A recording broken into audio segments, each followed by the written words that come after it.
জেগাখিনি চিজিল হ'ব লাগে। এইটো বানপানী আপোনালোকে দেখিবলৈ পাইছে, গোটেই ৰাস্তা খহাই আধাখিনিলৈকে ৰাস্তাখিনি নাই।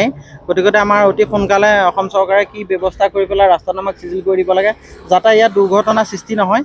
সেইটোৱে আমাৰ ক'বলগীয়াটো। আৰু কেতিয়া পায় এইটো মিনিমাম আপোনাৰ আজি 4 দিনমান হ'ল। খুব কম খান্দিছিলে তেওঁলোকে, কিন্তু বাহনী পানীয়ে বহুতখিনি খহাই আপোনালোকে দেখিবলৈ পাইছে।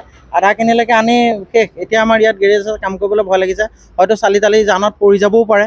গতিকে অতি শীঘ্ৰে আমাক সুবিধা এটা কৰি দিব লাগে, যাতে আমি ভালকৈ থাকিব পাৰোঁ, মানুহৰ যান বাচিব পাৰে। সেইটোৱে আৰু যাতে গাড়ী ঘোঁৰা এক্সিডেণ্ট হ'ব নালাগে। গধুৰ যান বাহন এতিয়াও চলি আছে। গধুৰ যান বাহনে আপোনালোকে দেখিবলৈ পাইছে এতিয়াও চলি আছে। এতিয়া বহুত ডাম্পাৰ মাটি লৈ হ'লেও চলি আছে, বা বহুত বস্তু লৈ হ'লেও যান বাহনবিলাক চলি আছে।